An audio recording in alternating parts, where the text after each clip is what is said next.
प्रधानमंत्री के साथ साल में 5-6 एक हाई पावर डेलीगेशन की मीटिंग होती है, वो सारी की सारी दिल्ली में होती है। एक तरफ हम टूरिज्म का ब्रांडिंग करना चाहते हैं। मान लीजिए कल ऑस्ट्रेलिया के प्राइम मिनिस्टर और मैं उनकी मीटिंग हैदराबाद में करता हूँ, तो हैदराबाद का ब्रांडिंग होगा कि नहीं होगा?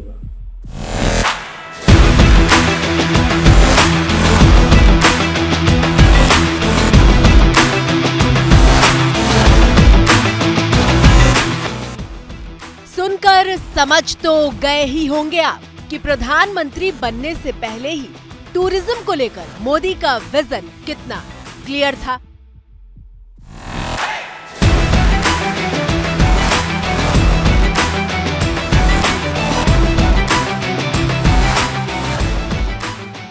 मान लीजिए कल मुझे अमेरिका के प्राइम मिनिस्टर मिल जाते, प्रेसिडेंट मिल जाते, और मान लीजिए मैंने बनारस में मीटिंग वाला रखी। अच्छा, कार्यक्रम तो 6 महीने पहले तय होता है, बनारस की सफाई होगी नहीं होगी, बनारस के अंदर चेतना आएगी नहीं आएगी, बनारस के रोजी रोटी का काम बनेगा कि नहीं, और 2 घंटे की मीटिंग हो जाएगी, दुनिया भर में मेरा बनारस का ब्रांडिंग हो जाएगा।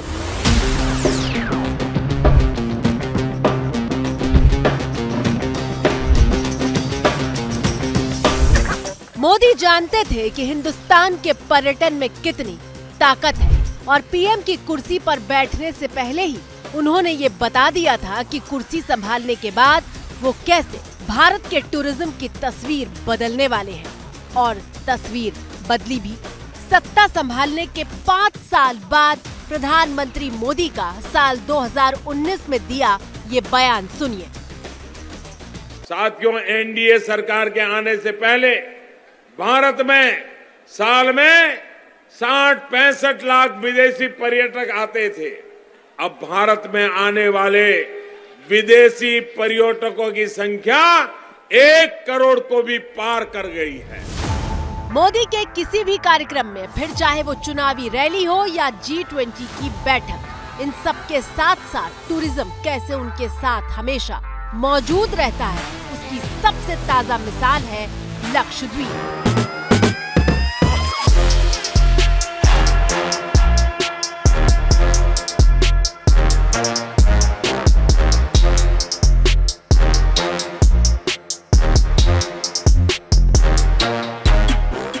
पहली नजर में इन तस्वीरों को देखकर लगता ही नहीं कि ये हिंदुस्तान का हिस्सा है, लेकिन सच ये है कि लक्षद्वीप इतना खूबसूरत है कि इसके हर कोने में नजरें बस ठहर कर रह जाती हैं।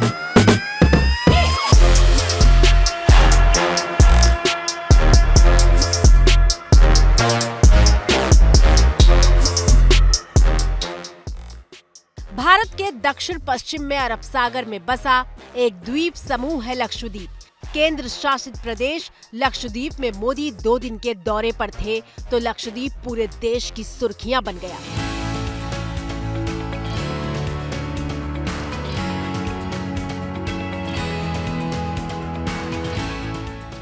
लक्षद्वीप की खूबसूरती को देखकर हिंदुस्तान दंग रह गया।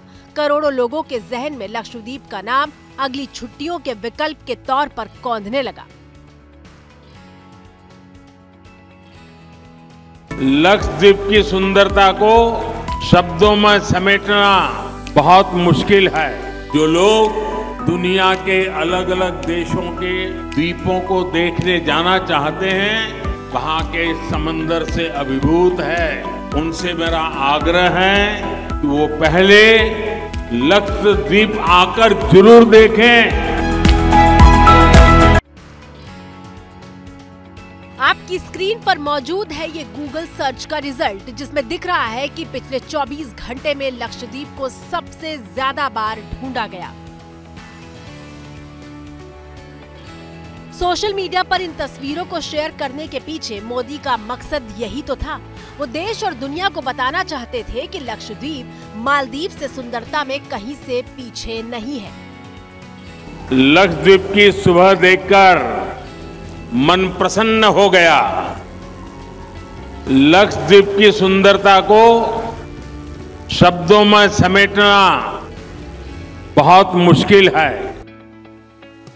हाँ, लक्षद्वीप पहुंचने के लिए थोड़ी मशक्कत जरूर करनी पड़ती है, अगर आप फ्लाइट लेकर कोच्चि पहुंचते हैं तो वहां से समंदर के रास्ते लक्षद्वीप जा सकते हैं और इस सफर में 15 से 20 घंटे का वक्त लगता है। अगाती एयरपोर्ट से लक्षद्वीप तक जाने के लिए भी बोट से सफर करना होता है, लेकिन लक्षद्वीप पहुंचते ही दुनिया बदल जाती है।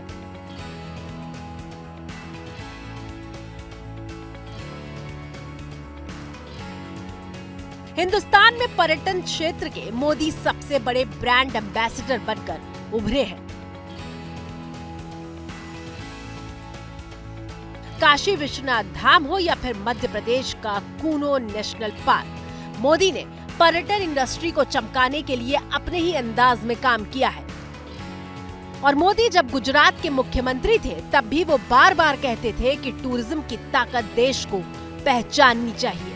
विश्व के साथ अपने संबंधों को घनिष्ठ बनाने के लिए टूरिज्म एक बहुत बड़ा रास्ता है।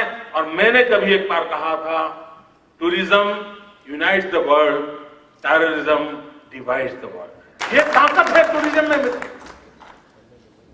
ये टूरिज्म हमारे संस्कार में होना चाहिए। और ये जो भारत सरकार का नारा है ना, अतिथि देवो भव। देश का प्रधानमंत्री पद संभालते ही मोदी ने अपनी इसी सोच को साकार रूप देना शुरू कर दिया। लाल किले की प्राचीर से 4 साल पहले मोदी ने देशवासियों से क्या अपील की थी, सुनिए। आज मैं आपसे एक छोटी सी मांग कर रहा हूं।